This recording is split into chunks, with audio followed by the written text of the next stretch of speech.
duda y yo no me desconecto, me silencio. Estamos muy bien. Bueno, arranquemos con la 14ª y última clase de este curso, Bases Bioquímicas del Sistema Nervioso. En el día de hoy vamos a ver diagnóstico por imágenes. Yo, a modo simplemente didáctico, dividí la clase en 3 partes. En una primera parte vamos a ver una brevísima introducción y los 3 métodos más utilizados para el estudio del sistema nervioso central, como son la tomografía, la resonancia y la resonancia magnética funcional. En una segunda parte vamos a ver otros métodos de diagnóstico por imágenes que nos permiten estudiar el sistema nervioso central. Y finalmente vamos a ver algunos métodos que podemos utilizar para estudiar el sistema nervioso periférico. Antes de empezar, como siempre, una brevísima introducción. Y quiero aclarar que yo a lo largo de la clase en ningún momento voy a hacer referencia a la clínica, pero tenemos que tener en cuenta que la clínica es mandatoria y siempre que tengamos un paciente en quienes nosotros sospechemos una enfermedad del sistema nervioso, sea este central o periférico, la clínica de ese paciente y la anamnesis y el examen físico van a ser mandatorios por sobre los estudios por imágenes. Estos son solamente métodos complementarios que nos pueden llegar a brindar una orientación en caso de que tengamos alguna duda. Bien, dicho esto, cuando nosotros tenemos que estudiar el sistema nervioso central de un paciente, y hablando de los métodos de diagnóstico complementarios, tenemos 2 grandes pilares.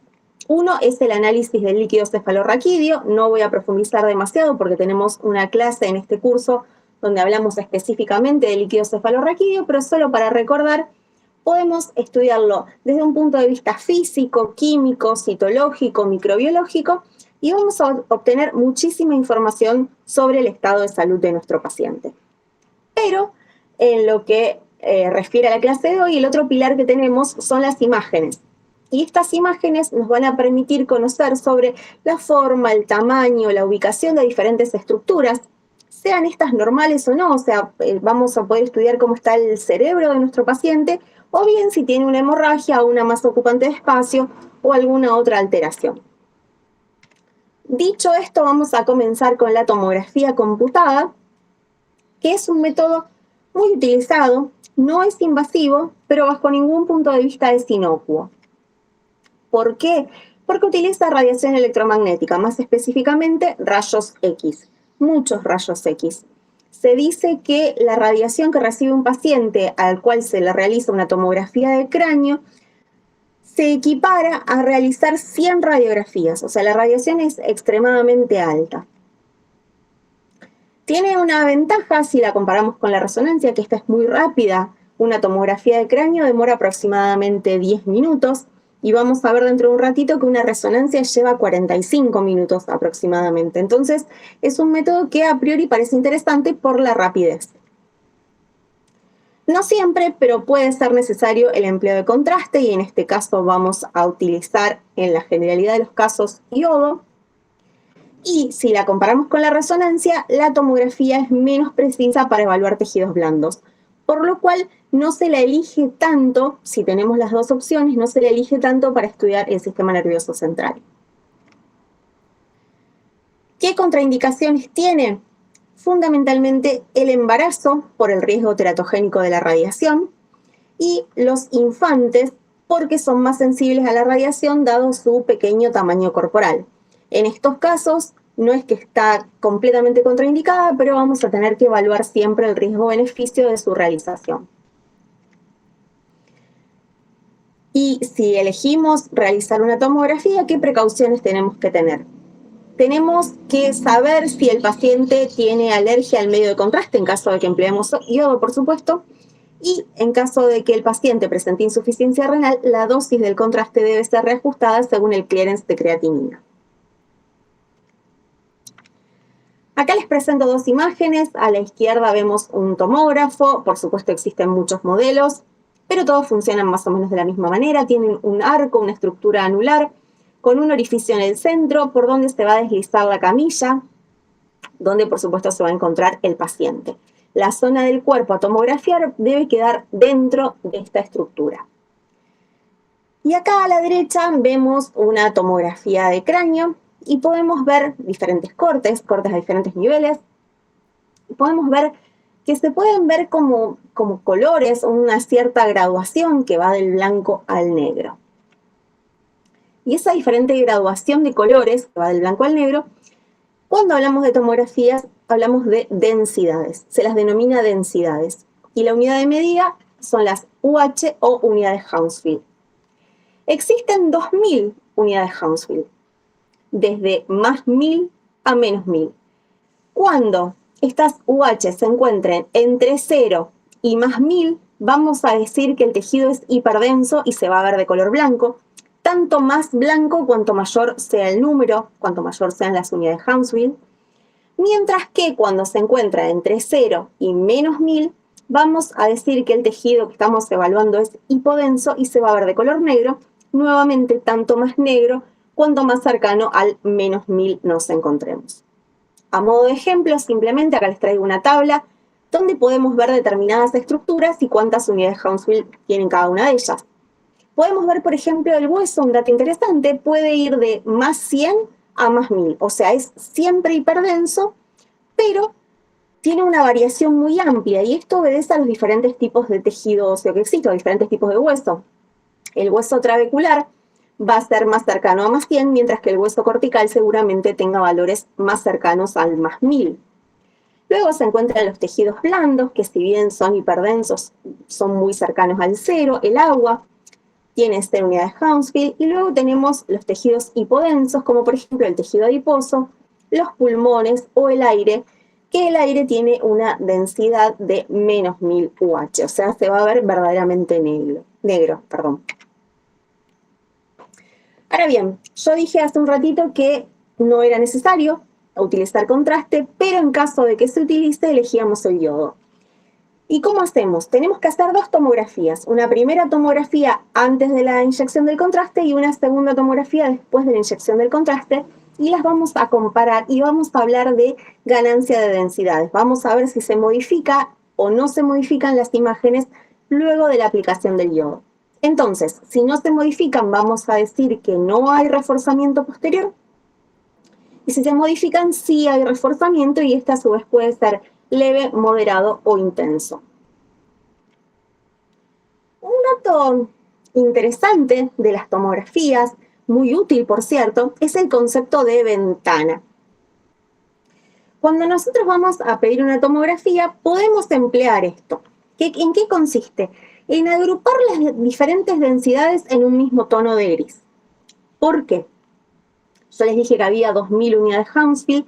Cada una de estas unidades se asocia a un color, del más negro al más blanco, pero son colores que el ojo no permite detectar. Nosotros no detectamos 2000 tonos entre el blanco y el negro. Entonces, muchas veces el aparato, la imagen, nos está brindando una información, pero nosotros no tenemos la capacidad de discriminarla, de distinguirla. Entonces podemos emplear esto. ¿Y cómo hacemos? El tomógrafo viene con una opción que se llama selección de ventana, que nos va a mostrar solo una parte de la información dependiendo de lo que yo quiero estudiar. Yo tengo que saber qué estructura quiero estudiar y qué densidades tiene la estructura que yo quiero estudiar, y entonces vamos a elegir esa ventana. Vamos a ver un ejemplo que va a intentar explicar mejor esto que yo les estaba contando. Por ejemplo, supongamos que yo quiero estudiar una estructura que tiene una densidad que va de menos 150 a más 50 UH. O sea, voy a utilizar una ventana de 200 unidades Hounsfield, pero entre esos dos valores, entre menos 150 y más 50. Entonces, todo aquello que tenga una densidad mayor a 50 se va a ver con el mismo tono de blanco, bien blanco. No lo vamos a poder discriminar, no lo vamos a poder separar, pero no nos interesa que se amontone todo en el mismo tono de blanco. Lo mismo va a suceder con todo aquello que tenga una densidad menor a menos 150, que se va a ver todo bien negro. Y todas las estructuras que tengan una densidad que oscile entre estos valores que yo había elegido, de menos 150 a más 50, se van a ver en los diferentes tonos. Entonces, el abanico de colores que me va a mostrar va a ser más amplio en un rango menor de unidades Hounsfield, y de esa forma yo voy a poder interpretar mejor la imagen que estoy viendo.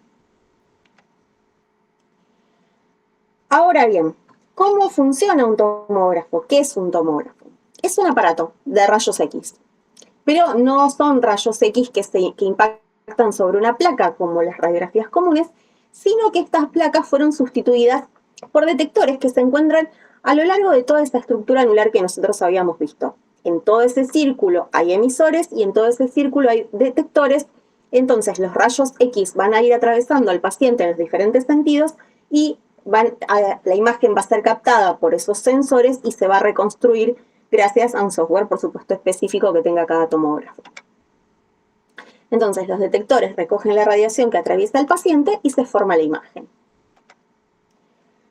gracias a que la computadora permite integrar y reconstruir la información obtenida. Vayamos ahora, dejando de lado la tomografía, a conocer un poquito más sobre la resonancia magnética, que es un método muy utilizado, de hecho es el gold estándar en el estudio del sistema nervioso, porque tiene una muy buena resolución para estudiar estructuras nerviosas. Y de esa forma nosotros vamos a poder estudiar lesiones espinales, placas de desmielinización, edemas cerebrales, y un dato interesantísimo es que incluso en estadio subclínico, incluso antes de que el paciente presente síntomas, nosotros ya lo vamos a poder ver con la resonancia magnética. También vamos a poder estudiar lesiones inflamatorias dentro de otra larga lista de posibles patologías que presente nuestro paciente. Este es un estudio seguro y es indoloro. Emplea un campo magnético y ondas de radio, pero no utiliza radiación X, por eso esto de seguro tiene una desventaja, como habíamos visto antes, el tiempo. Una resonancia de cráneo puede llevar aproximadamente 45 minutos. En esos 45 minutos el paciente debe permanecer quieto, porque si se mueven las imágenes se van a ver afectadas, se van a producir ciertas distorsiones que a nosotros después no vamos a poder interpretar correctamente. Por eso puede requerirse el empleo de sedación. Además, la estructura anular, esta que tienen los resonadores, que son muy parecidos a los tomógrafos, es bastante más profunda, entonces es muy común que el paciente tenga que entrar prácticamente de cuerpo entero dentro de esa estructura, y aquellas personas que se sientan incómodas cuando están encerradas o tienen claustrofobia pueden sentirse molestas, entonces también es útil la sedación en esos casos. No siempre, pero en caso de requerir contraste, el que vamos a elegir va a ser el gadolíneo. Dijimos que era seguro, sin embargo tiene algunas contraindicaciones. ¿Y cuáles son esas contraindicaciones? El poseer marcapasos o endoprótesis cardíacas o clips ferromagnéticos para aneurisma, vale decir, todos elementos metálicos que puedan estar dentro del organismo de nuestro paciente, porque estos se pueden sobrecalentar o desplazarse por el campo magnético. Si se sobrecalientan, por supuesto, puede producir una lesión en la periferia de esa estructura del marcapasos o de la endoprótesis, o bien pueden desplazarse dejando de cumplir función donde deberían estar. Sin embargo, y afortunadamente, existen cada vez más opciones aptas para resonadores magnéticos. Entonces, cuando nosotros tengamos un paciente al que le tengamos que indicar una resonancia, le vamos a preguntar si tiene alguna de estas estructuras y veremos si es compatible o no con la realización de la resonancia.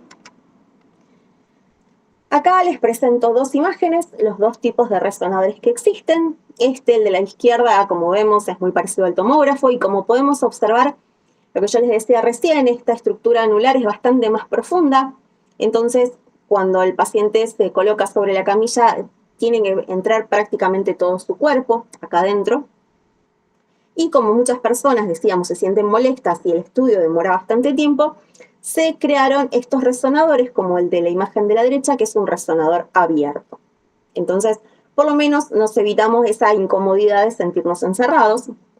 Esta estructura anular fue reemplazada por esta estructura que está acá en la parte superior, y acá sobre esta camilla se coloca el paciente.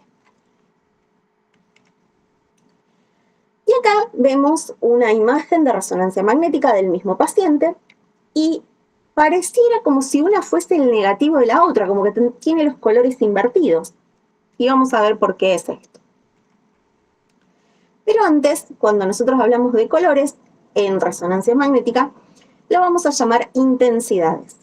Y estas intensidades o estos colores van a depender de la energía que absorben los núcleos de hidrógeno del organismo. Y estas imágenes pueden ser ponderadas.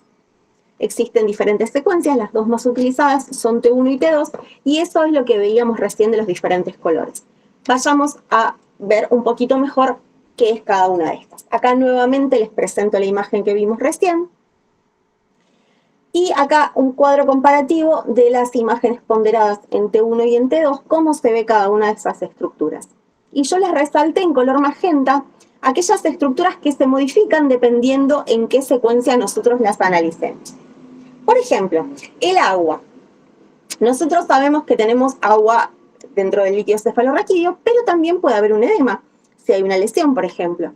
Entonces, tenemos líquido cefalorraquídeo, el líquido cefalorraquídeo está dentro de los ventrículos, y acá vemos que en T1 es hipointenso, o sea, se ve de color negro, y en T2 se ve hiperintenso. Entonces, si nosotros miramos dentro de los ventrículos, vemos que la imagen de la izquierda estaría en T1, porque se ve hipointenso, se ve de color negro, y la imagen de la derecha es una secuencia T2, porque se ve hiperintenso, se ve de color blanco el líquido cefalorraquídeo. En cuanto al hueso cortical, en ambas secuencias se ve hipointenso, acá no hay modificación. La sustancia gris en ambos se ve isointensa. Y la sustancia blanca, la grasa, pero como estamos hablando particularmente del sistema nervioso central, la grasa la llamamos sustancia blanca, sí sufre modificación. En T1 se ve hiperintenso, se ve de color blanco, mientras que en T2 va a ser hipointenso. Y con la sangre sucede algo muy interesante, que acá lo podemos ver. Cuando un paciente presenta un sangrado subagudo, un sangrado crónico, no se modifica la intensidad en las secuencias. En ambas se va a ver hiperintenso, en ambas se va a ver blanco. Sin embargo, cuando el sangrado es agudo, en T1 se va a ver hiperintenso y en T2 se va a ver hipointenso. De esta manera podemos diagnosticar si una hemorragia es subaguda o aguda. ¿Y cuál es el fundamento? ¿Cómo funciona la resonancia? ¿Cómo se crean las imágenes? Bueno, recordemos un poquito. Nosotros ya sabemos que la materia está compuesta por átomos y que esos átomos tienen un núcleo con protones y neutrones y electrones orbitando a su alrededor, pero dejemos los electrones de lado y centrémonos en el núcleo. Este tiene se llama spin o giro característico, que es propio de cada átomo. Cada átomo va a tener su spin que le es propio. Y se descubrió que el hidrógeno tiene un giro que es muy particular y que les resultó práctico para crear estas imágenes. Entonces, el hidrógeno, gracias a su spin particular, es útil para la obtención de imágenes de resonancia magnética. ¿Por qué? Porque tiene propiedades magnéticas que generan movimiento. Entonces, habitualmente, en este momento, a nosotros todos los átomos de hidrógeno nos están girando de una manera aleatoria, pero si esos hidrógenos son sometidos a un campo magnético, se van a alinear en su giro. Entonces, gracias a la existencia de este campo magnético externo que es provisto por el resonador, estos átomos de hidrógeno se alinean en su giro y podemos obtener las imágenes. Y antes de dejar estas dos vedettes o estos dos métodos tan conocidos para el estudio del sistema nervioso central, les traigo una tabla donde comparamos la tomografía y la resonancia. Uno de los puntos que comparé en esta tabla es el tiempo. La tomografía es rápida, mientras que la resonancia es lenta. Rápida, entre comillas, recordemos que una tomografía de cráneo yo les había dicho que demoraba más o menos 10 minutos. Lo que pasa es que si lo comparamos con los 45 minutos que dura una resonancia de cráneo, podemos decir que la tomografía es mucho más rápida. En cuanto a la radiación electromagnética, los rayos X, la tomografía computada los emplea, mientras que la resonancia magnética no, usa solamente un campo magnético y ondas de radio, lo cual la vuelve un poco más segura. De ser necesario el contraste, que recordemos no siempre lo es, en tomografía vamos a utilizar iodo y en resonancia magnética gadolinio. Esta es una diferencia quizás más semántica, más de nombres, pero cuando hablamos de los tonos de gris o de los colores, en tomografía vamos a hablar de densidades, mientras que en resonancia de intensidades. La posibilidad de hacer estas secuencias, de ponderar las imágenes de diferente manera para observar las modificaciones que se producen, no está disponible en tomografía pero sí en la resonancia. Y finalmente, en cuanto a las contraindicaciones, la principal contraindicación de la tomografía es el embarazo por el riesgo teratogénico, y en cuanto a la resonancia, los elementos metálicos, por esto que decíamos que se podían sobrecalentar o bien migrar. Dejemos de lado estos dos métodos y vayamos a ver un poquito sobre la resonancia magnética funcional. Esta es una resonancia magnética parecida a la que habíamos visto recién, pero que se utiliza para localizar regiones funcionales, ya no tanto para ver estructuras anatómicas o estructuras, qué forma tienen, dónde se ubican, si hay lesión o no hay lesión, sino más bien para ver cómo funciona nuestro sistema nervioso. Entonces presenta dos grandes campos de aplicación, bien para la investigación básica de procesos cognitivos o para la distinción de la funcionalidad de regiones cerebrales específicas.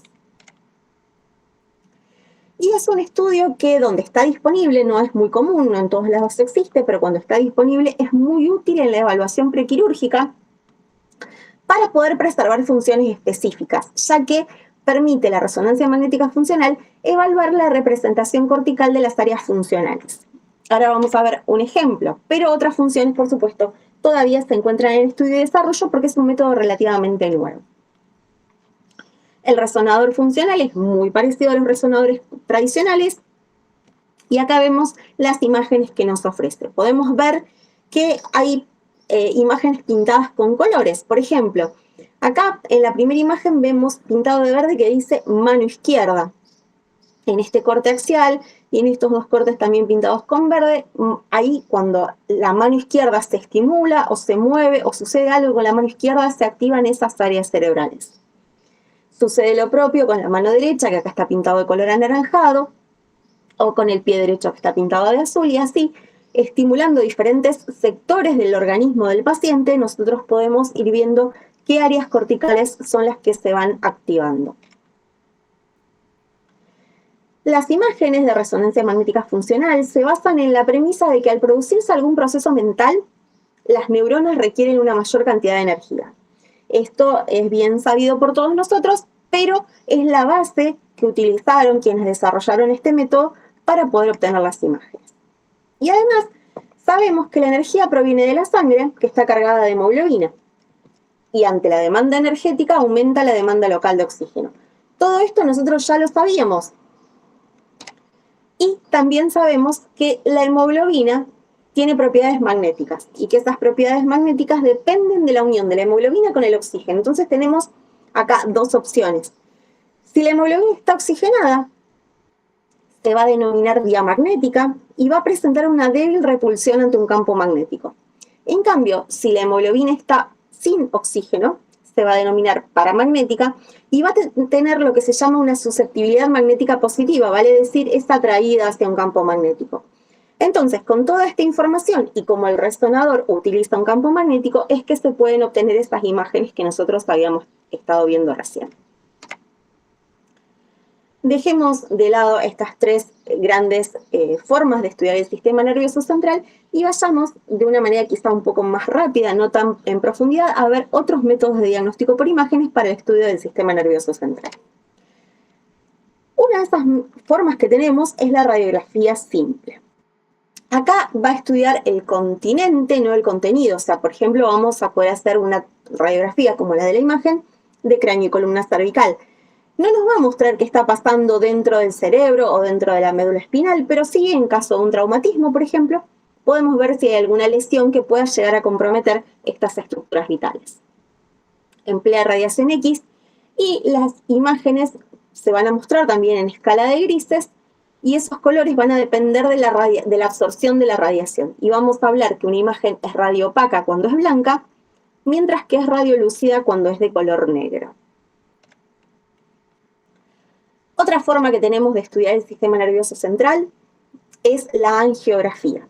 La angiografía se puede realizar por imágenes radiográficas, tomográficas o resonancias, y entonces vamos a hablar, por ejemplo, de una angiotac o de una angioresonancia. Y acá vamos a estudiar estructuras venosas y arteriales del encéfalo.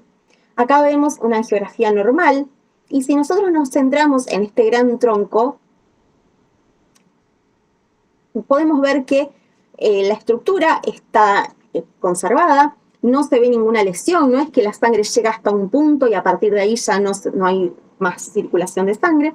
O sea, este árbol vascular está conservado, por supuesto, va disminuyendo el calibre de los vasos, como ya sabemos, pero no vemos ninguna alteración. Si, por ejemplo, viene la sangre por acá y a este nivel deja de haber circulación de acá a distal, podemos suponer que acá puede haber alguna lesión.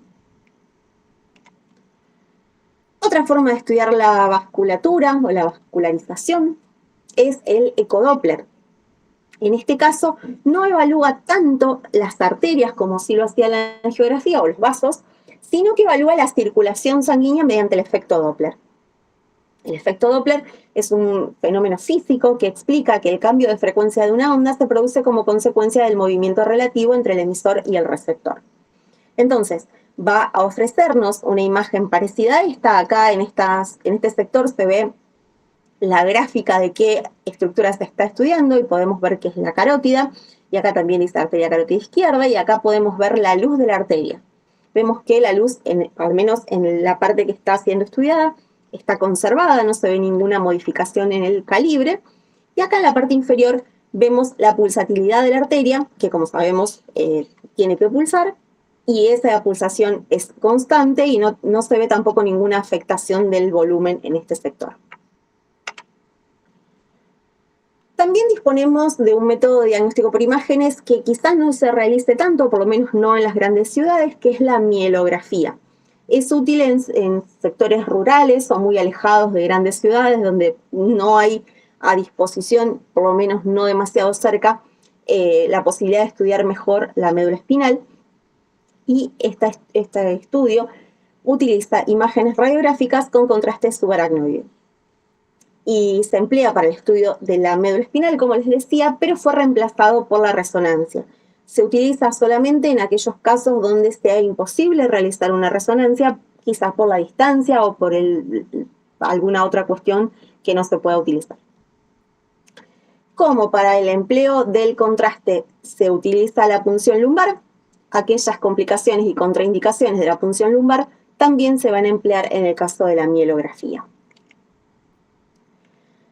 Otro estudio del que disponemos es la electroencefalografía, que estudia la función bioeléctrica del sistema nervioso y se basa en la colocación de electrodos que van a evaluar los cambios eléctricos, y si se me permite la comparación sería algo parecido al al electrocardiograma del corazón. En este caso es la electroencefalografía, sería como un electrocardiograma pero del cerebro, de la actividad eléctrica del sistema nervioso central. Y se muestran estos trazados que van a ir dependiendo de los estímulos que va recibiendo el paciente y de cada uno de los electrodos donde están colocados. Estudios un poco más complejos son la tomografía por emisión de positrones o PET, que emplea radiosondas o radiotrazadores. El más común es la fluorodesoxiglucosa. Estos radiotrazadores son incorporados en el cuerpo de la persona, y van a emitir radiaciones desde el interior del organismo. Y esas radiaciones van a estar captadas por el tomógrafo de emisión de positrones y va a ofrecer una imagen parecida a esta. ¿Cómo se lee? En los sectores donde hay alta actividad metabólica se va a ver de color rojo, y los sectores con menos actividad metabólica se van a ver de color azul, y por supuesto vamos a tener un degradado de colores entre el rojo y el azul. El PET no es tan útil para el estudio del sistema nervioso central, del cerebro particularmente, porque sabemos que es un área muy metabólicamente activa, pero en algunos casos se lo utiliza y es muy relevante la información que brinda en casos de tumores, porque sabemos que los tumores son estructuras que tienen un metabolismo muy elevado. Y otro de los métodos más complejos o sofisticados, por decirlo de alguna forma, es el SPECT, que es algo parecido al anterior, pero acá va a valorar la perfusión del sistema nervioso central mediante imágenes tomográficas, y también requiere de fármacos radiotrazadores o radiosondas. Y nuevamente, las partes más vascularizadas se van a ver de color rojo, un anaranjado bien intenso, mientras que las zonas menos vascularizadas, como por ejemplo podría ser el hueso en este caso, se van a ver de color azul verdoso. Y para ir terminando con la clase, vamos a ver algunos métodos de diagnóstico por imágenes para estudiar el sistema nervioso periférico. En general, cuando uno habla de estudiar el sistema nervioso de un paciente, no sé muy bien por qué, pero tiende a pensar solo el sistema nervioso central, quizás porque son estructuras más nobles o más vitales.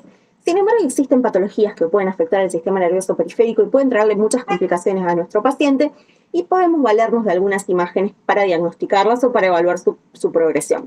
Por ejemplo, la electromiografía. ¿Qué es la electromiografía?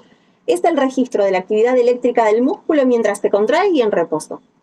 Entonces, se le colocan ciertos sensores en el músculo a estudiar de nuestro paciente y se le va pidiendo que lo contraiga o que se relaje, y de esa forma vamos evaluando, como se ve acá, este trazado. Cuando está contraído o cuando está en reposo, se van a ver diferentes ondas, diferentes trazados que nos van a ayudar a diagnosticar causas de debilidad neuromuscular, que por supuesto hay muchas. Sin embargo, las podemos agrupar en 3 grandes causas: de origen nervioso, de origen muscular o bien de origen a nivel de la unión neuromuscular. Y otro estudio del cual disponemos es el estudio de la conducción nerviosa. En este caso se va a estimular un nervio periférico con choques eléctricos y se va a registrar el tiempo desde el estímulo hasta que inicia la contracción, en gráficas parecidas a estas. Mientras mayor sea el tiempo que demora desde el estímulo hasta la contracción, más probable es que haya una afectación del sistema nervioso periférico, una afectación de la conducción nerviosa. A modo de conclusión o de resumen, existen múltiples métodos de diagnóstico por imágenes. Cada uno nos va a ofrecer una información diferente y vamos a tener que acudir a ellas dependiendo qué es lo que nosotros tengamos que estudiar. La clínica siempre es soberana. Nunca un método de diagnóstico por imágenes va a superar la clínica o lo que nos dice el paciente o lo que nosotros podemos ver de él. Siempre la clínica es soberana, y hay una máxima en medicina que dice que el que no sabe lo que busca no entiende lo que encuentra. Entonces, cuando nosotros tengamos un paciente y no sepamos qué es lo que puede tener, no tenemos ningún derecho a pedirle todo esto que vimos hoy, porque vamos a someterlo a un montón de estudios, a un montón de gasto, a un montón de estrés, y cuando nosotros recibamos los resultados, si no sabemos lo que estamos buscando, no vamos a poder interpretar lo que estamos recibiendo. Solo me queda agradecerles, les dejo mi correo electrónico en caso de que tengan alguna duda. Estoy a disposición de todos ustedes y voy a estar esperando ansiosa, por supuesto, sus preguntas. Muchas gracias.